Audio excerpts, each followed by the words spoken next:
it is lights out and away we go because it's Tuesday and it is the end of the season for the NTT IndyCar series. It's still good to be on the pit straight once again. Wyatt Watson, Tom Blackburn, a very short episode of cast, but we were all there at the Borchetta Bourbon Music City Grand Prix. I got the name of the race right this week.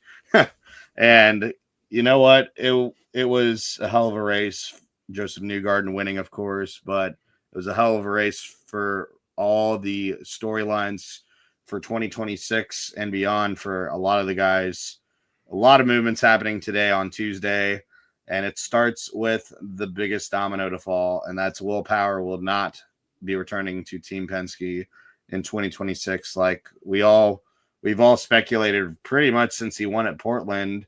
And when all the conversation was past tense, he's had great times there, and even Saturday before the race, it just seemed to be confirmed that he was going to be out of that seat. He was going to decide to be out of that seat when it came to today. Blackburn, I mean, he's had a stellar career since 2009, I believe he's been there. A 17-year career at Penske, and it's certainly going to keep going for Will. But is this really the right move right now for both Will and for Team Penske to depart?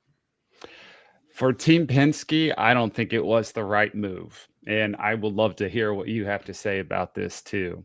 For Will, I think it was from a personal aspect because he has been kind of not necessarily given his like vote of confidence or just support to have him return again. This is a man who up until the last race of the year last year was in the hunt for his third title, right? He wasn't coming off multiple years of not winning. The previous year before that, yes, he dealt with a lot of personal issues and he wasn't able to defend his championship in 23, but he still came back in 24, won 3 races, had a career year or revitalized year, and the dang seatbelts come undone, and he can't challenge Palou at the last race. He would have been in an even better situation if his teammate hadn't gone slow at Gateway, held the field up, and ended up having a slow restart that ended up messing with him at Gateway. So I understand what he's doing. I'm not necessarily certain that this is the move for Penske to make. He's been consistent. He's been fast still. He can still be a contender at Indianapolis, but this is well within the history of what Penske does. You don't get farewell tours there. Elio didn't get one. They don't hold on to guys once they're reached a certain point. Simon Pagenaud was let go. Juan Pablo Montoya was let go.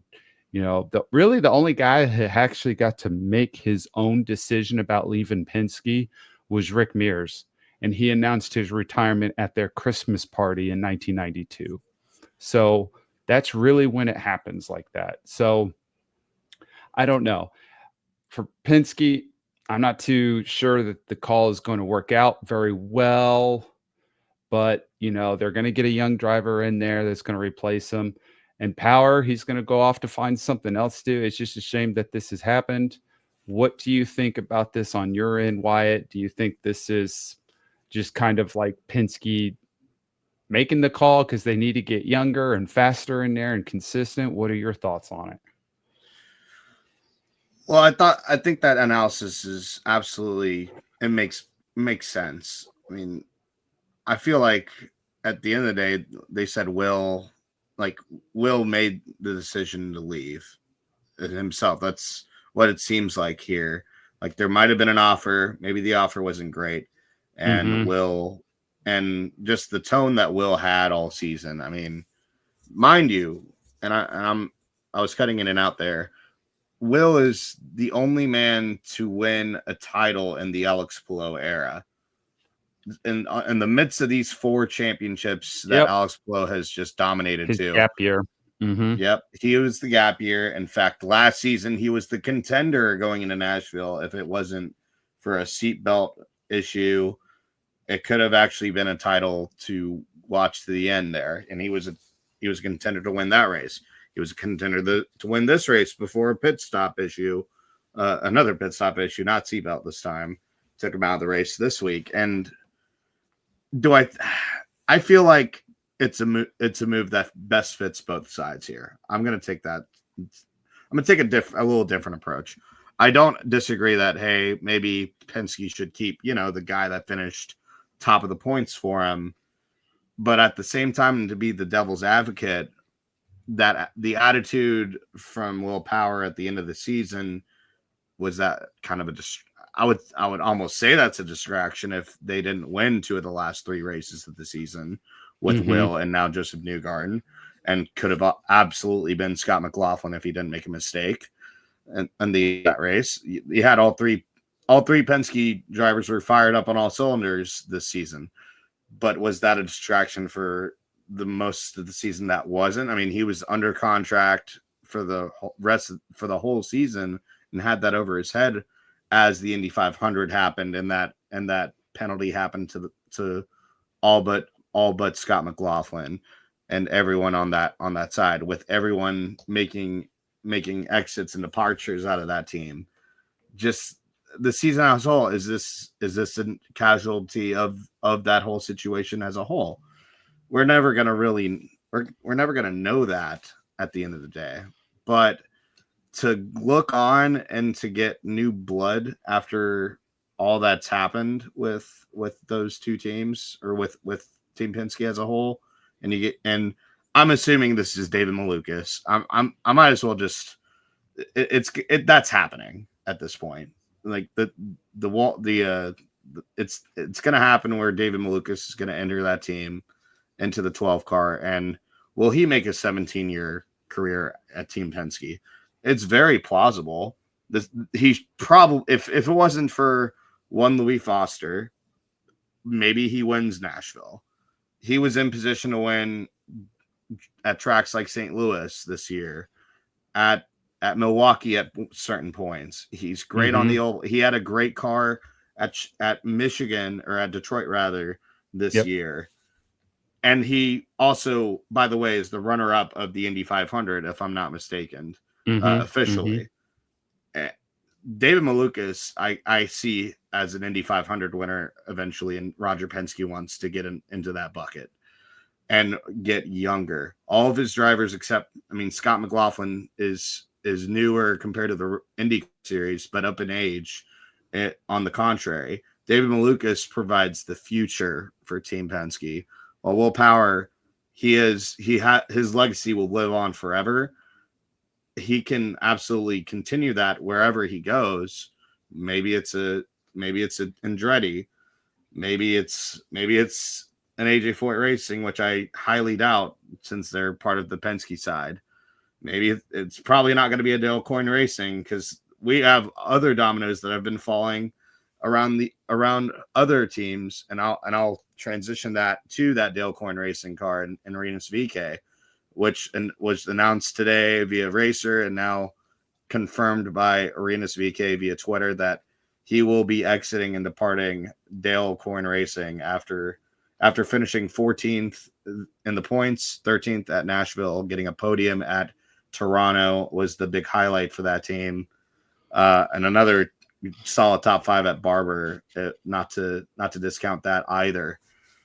Blackburn, what a season for the guy that was the last guy to fall last year right before the season even began, and to make this statement and get that a Dale Coyne team that couldn't even find a top 10 last year at all, with a sundry of different drivers, to put Dale Coyne back on the map this way, and to put himself in position to find a team that could house him and he can compete for wins with, is big for him. Where do you think you see Rinus going for 2026?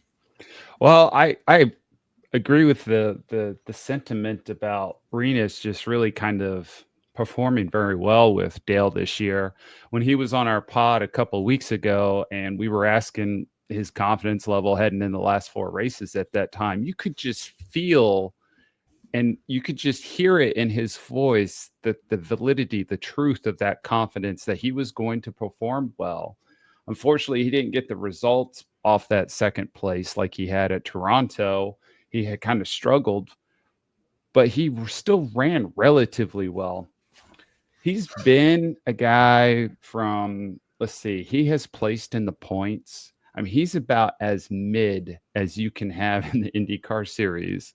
He has placed 12th through 14th, and he has actually finished 14th 3 times in the standings, 12th twice, and 13th once in his 6 years.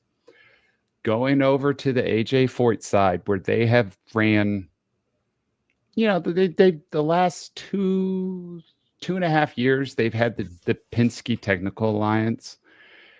This year, one of their cars did well, Malukas, but he didn't necessarily maintain those results. He kept crashing or getting into incidents. You brought up Detroit. He got a penalty there. So can he be consistent in that 4 car? And what I'd like to see, which he has shown, can Renus get results on road and street courses in that 4 car? That was something that they didn't necessarily get very consistently this year. Santino can do it. He had a great year last year. He finished top 10 of points, but they didn't make it this year to make that happen. I don't think, I got to look it up. Did Malukas finish? He finished 11th in points. 11th. So he barely missed it. He would have probably finished in the top 10. We talked about that before if he hadn't have crashed. So what is Renus going to be able to now get into that lower, the second half of the top 10? Is he going to be able to vault them up there? I think it's possible. Yeah. I mean, Renus was 14th and 13 points behind Malukas, who had issues.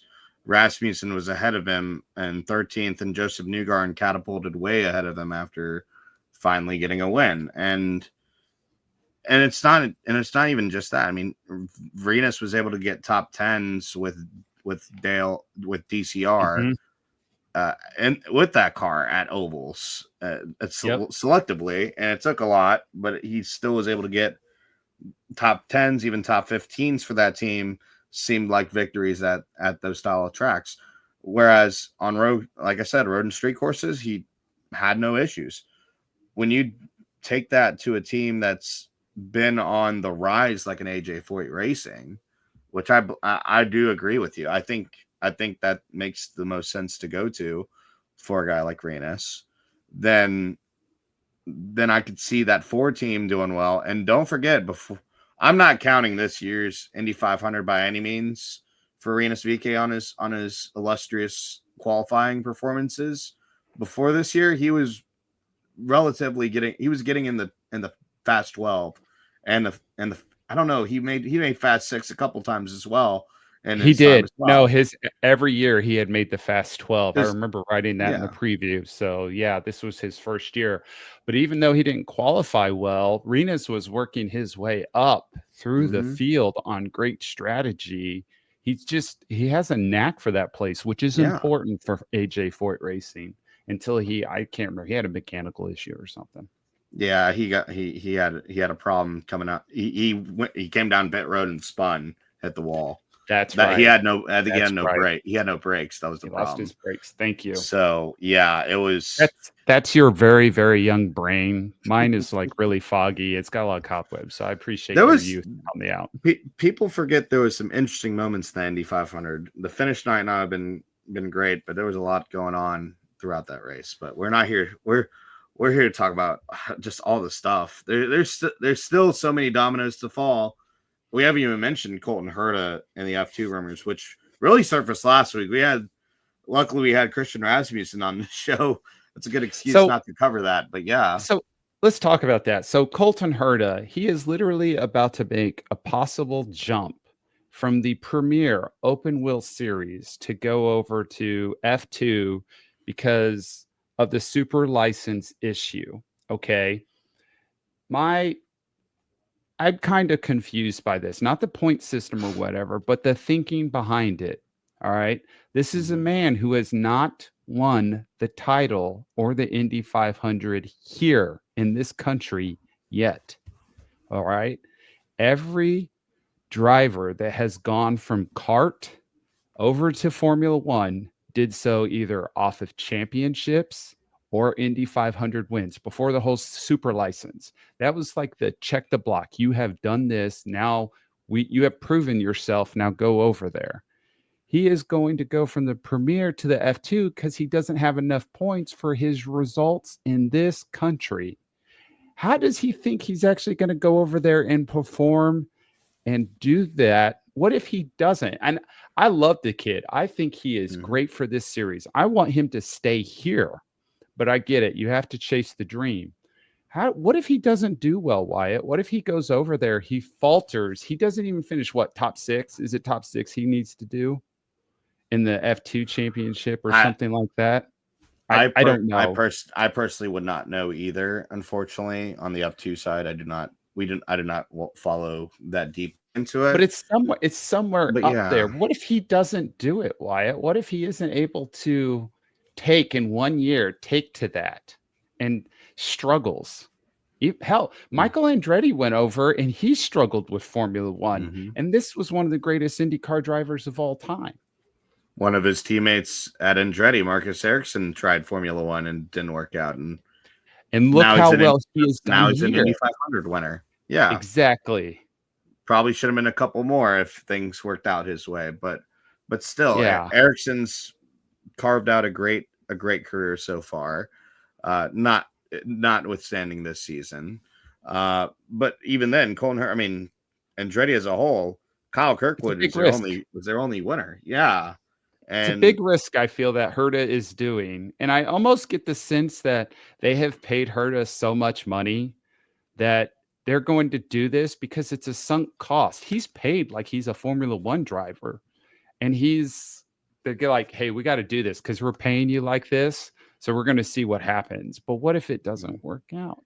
And he's tested with other Formula One teams in his past. And when they get out to the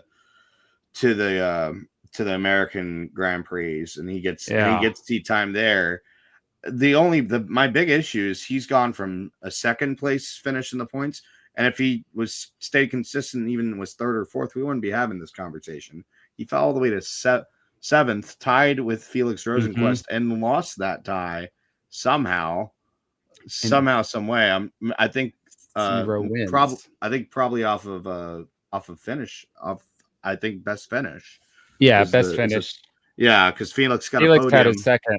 Yep, he had a second. Yep, it's about and because Herta didn't win. Wyatt, he didn't win this year, so he's not. To me, he's not consistent. That's why all the news about Alex Palou that makes sense to me.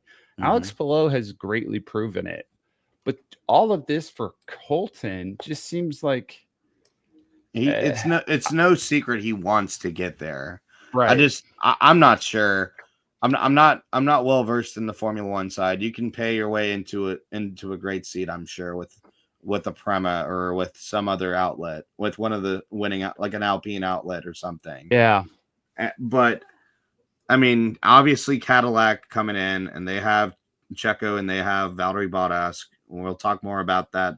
We'll hint more about that in a little bit, but obviously Colton's aiming to get into one of those rides to get into Formula One, and he doesn't qualify now. He's gonna need the points there. You can get the points here. Why invest and throw all this money into the other side of the country, or the world rather, and chase that out there versus chase greatness in the Indy 500, which he's been fast in before. He's gone oval wins. He gets it on all these. Is Alex Palou really that threatening right now? I think the answer has to be yes. If they're thinking we can't win the championship with this guy, we got to go over. Fantastic. That's a fantastic point. And then isn't that just self-defeating because you can't do it here, so you're going to try and jump over there because you can't prove yourself here? That just doesn't seem to work out in my head for competition. It's really fascinating. I agree. And it's got to be. It's really – Colton will never say that. And I don't want to put words in Colton's mouth, obviously. But that's just my thought. It's just 711 points. Oh my gosh, 196 points. He almost had a 200-point lead on Pato O'Ward, who crashed out. If Alex Palou won the race, which he finished second, he would have had a 200-point gap to second. Holy cow. Unbelievable. Dang. I'm looking at the points. Oh my gosh. That's the guy that needs to go to Formula One. I'm telling you. He loves Chip Ganassi in America. He said it live, and wow. I wanted to ask him that at Friday's bullpen. But yeah, Palou's committed to the IndyCar scene right now, and I really I respect that from Palou. I do too. So we've already talked his fourth, fifth, sixth. We can keep counting at this point championship until someone comes up and really challenges throughout the season. But I mean, to circle back to the winner of yesterday, or rather Sunday, and that is Joseph Newgarden. Finally, it only took 17 races this season. It was. I thought Iowa was going to be the place. He was there, and then Pato O'Ward just took it right from him, and things happened. Things worked out. It was not Joseph Newgarden's race to win there, I think, until it was Joseph Newgarden's race to win there. Are we win aside? In great moment, a hometown win is huge. Probably his third biggest win of his career, I would say. On the contrary, is this still comparatively to even to his rookie seasons? Are we still labeling this his worst season in IndyCar? It definitely is his most frustrating season. This is a man who a year ago at the start of last season had altered his approach to this and was fully committed to wanting to get back into the championship fight. To do that, he needs to win on road and street courses. He was unable to accomplish that at all this year. He has struggled at being consistently fast and competitive on those road and street courses, which you have to do to be able to be in the championship hunt based off of how Alex Palou is performing. So he got the win that kept his streak of seasons with wins, that takes some of the pressure off of him, because he definitely would have self-internalized a lot. He is just so freaking passionate about competition and doing well. And hopefully, and I mentioned this in the PRC, the post race, is that this keeps him from being grumpy over the next 6 months. And he needs to find that inner peace to find a way to compete again. And he lost one of his biggest support structures in that team when Tim Cindric was let go. He has been on his pit box since Newgarden came to the team in 2017. He won 2 championships. Actually, he didn't win 2 500s with him because Cindric wasn't on the box both races. He was suspended, so he didn't win it with them. But he wasn't where he needs to be. He finished 12th. He was the worst Penske car. He can't repeat that, especially with a young driver coming in. What's very interesting, Wyatt? Scott McLaughlin posted a goodbye message to Will Power today on Twitter. I have not seen one from Joseph Newgarden yet. That is interesting. So what do we do? I mean, this type of dynamic that he has, this wall he has created, whatever has motivated him to be this way, I hope he is able to return to the Joseph of old that was very accommodating, that was very within his team, building bridges with his teammates and such, that bus bros and all that other stuff. Because what he has done over the last 2 years, it has not worked. And look at him. He's a man of the people. He gets up there in the stands and he celebrates with everybody. Let's see if he can be like that when things aren't going well, to show that positive character, to influence, see if that helps. And that's exactly how I could say that about Scott McLaughlin. When things didn't go well, he was still, he never changed. You're And right. that's what's important with. Sure, it's good that he got a win, and he's not going to be grumpy. But the whole season after St. Petersburg, and especially after Indianapolis, when that whole debacle happened, it was just grumpy, upset, frustrated. It was shaping up to be the worst season. It is the most frustrating season out of any I've seen from any driver in the paddock. I believe that has high expectations. Mm-hmm. He got the win. He got it in a very interesting style, but he still got it nonetheless. Beat Pillow for it as well on that final restart, and just it keeps a record intact. That's 10 seasons in a row now, or 11 seasons in a row. He's got to win. Yeah, I think One it's of the two 11, numbers. which is Yes. the Third most active or so. Or yes, second. that's right. Mm-hmm. Yeah, third. Third Second, with actually, Will I think was it Will Power, I think, right? no, because Will Power had a winless season in 23, so he Okay. It's didn't. Dixon with 23, which is, or 21 or rather, which is insane. And I forget who the third one is, or the second one is rather. But yeah, it's 11 in a row for Newgarden, and I mean he has to rebound for 2026, and I'll leave it at that. Have a great offseason, Joseph. Please, Yes. please be happy next year for the love of God.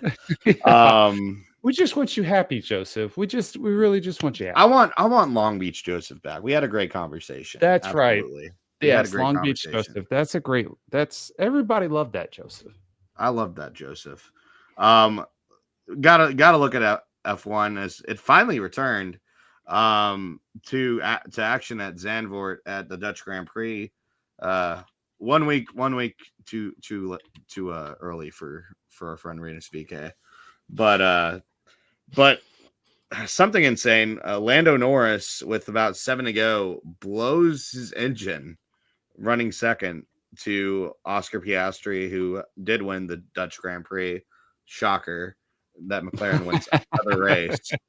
But bigger shocker again is Lando DNFing from that. The crowd cheered. If you saw the reaction of the crowd cheering, I don't know if I'm cheering for that, because now this championship has gotten much harder for Lando to win. He needs something terrible to happen to his teammate once again. Seems like everything bad's happening to Lando. Montreal, right. Yeah. Is the championship over, Blackburn, or do we need to start watching guys like Isaac Hadjar get podiums at Zandvoort and hope for the best in the midfield to see if he gets third and joins these two guys up there? Or what do we do? It's 9 races left, and what is he back now? He's back 25, 30, 34. I think 34 points. I'm trying to do the math here, and I think it's 34 points. I might be off here. 25 plus 10, 9, 30. Yeah, something like that. Let's restart that. No one wants to hear you do math, Tom. Oh, that's all right. I'm gonna keep going. So he's got 9 races left. So I think that Oscar can have issues just like Lando has. So why not? I know he hasn't had any trouble since the Australian Grand Prix. It's possible. So I'm not giving up on the championship yet. It's going to be 2 orange cars. We know that. I'm sorry, papaya. It's going to be 2 papaya cars. So we know that much. 34 point gap for them now. Told you. I did math. No, let's go back to the math part. I did the math. You criticized it that it wasn't going good, and I got it right. I want everybody to know that. I'm just giving you crap. I want everybody to know, though. I got it right. Yeah, 7 wins to 5 wins. Max Verstappen has 2, then George Russell has the lone other one from those 3. And it's just it's gonna be between those 2, but it's now. I said Piastri was my favorite to win. I didn't think it'd be via this. I thought it'd be something like Lando makes a bad call, or we have a rain like when he made a bad call at Sochi to try to stay out there. It's tough. I mean, McLaren's outright going to win the constructors by a country mile. I'm still surprised. Ferrari crashed both cars in this, and they're still holding on to second in the constructors as I'm looking at this live. And I will add too that Lando has more second place finishes. When Oscar doesn't win, Lando has more second place finishes. So it's not like he's not finishing as well as Oscar. So that's what's really keeping him in it. Mm-hmm. Yeah, absolutely. And I'll pivot to the guy who did finish third, Isaac Hadjar. Big podium for the rookie. I did not think I'd be seeing the first RB, or if we formerly like to call them AlphaTauri, also formerly known as Toro Rosso, their first podium since 2021 when Pierre Gasly won, or rather got the podium at Azerbaijan. This guy started the season crashing into the barrier under the warm-up laps at Australia. And I defended this man from comments made by Helmut Marko saying he's probably not ready for the seat.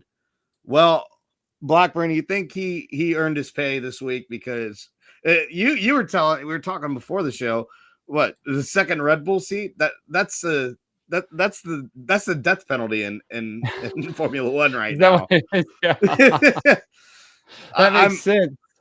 I am proud of it. That was a hell of a weekend. Qualified fourth to finish third.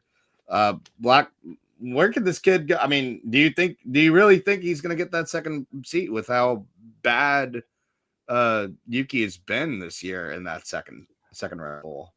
You brought up a good point. Is this who you really want to put in the second seat right now? Is that what you want to do? And that's a good point.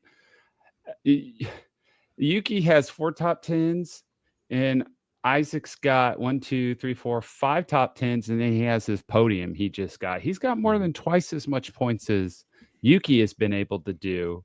So does he deserve it? He's running better, but is that who they want to put in there? The talk that they were looking at Alex Palou kind of tells me they're looking for someone that's accomplished. They don't want a young guy to go in there, but is the scuttlebutt still that Max is going to return or not? Or he is returning, right? He said he's returning. Okay. He said he's returning. He's actually tripled Yuki Tsunoda's points. He has tripled the points. He's tied with the GOAT, Nico Hülkenberg, in points. Has Yuki ever finished a podium? Has he ever finished on a podium before? I don't think he has ever. Not even definitely not in RB. Obviously, it's been 4 years, and Yuki's been in that seat for about 4 years as well. And it wasn't him that podiumed. He has not. He's not podiumed finished whatsoever. Mm-hmm. No. So it's Hadjar's now got more accolades than Yuki here. I mean, 2026 is going to happen. You're not going to have Honda there. Yuki's no way in all hell he's going to be in that ride next season for sure. But I think, again, I've said it before. I think I'll say it again. You've made your bet if you're Red Bull at this point. You've already kicked out one driver way too prematurely, which, by the way, Liam Lawson was running top 10 before getting some contact and damage with Carlos Sainz in that race. And he's been getting respectable top 10s every now and then with that team as well. So RB's car has been very notable to have a little bit of pace, and Hadjar really, really showed out this week with this podium and just being. It probably should have been a top 5. Ferrari doing Ferrari things and a rare Lando Norris and McLaren moment giving him that. It's still incredible to see that. So I wanted to touch up on that a little bit as well. Finally, the last thing we got to mention is Cadillac's main lineup of Formula One drivers, and that is Sergio Perez and Valtteri Bottas. Of course, Valtteri, the reserve driver for McLaren, and Sergio Perez, once a Red Bull second driver of terror with Max Verstappen, and now he gets to be in whatever the hell Cadillac's going to look like in 2026, but still the 11th team, the 11th team of the grid when it comes down to it for the new regulations. I'll lead here. I think it's the best they're gonna get here in terms of who's available.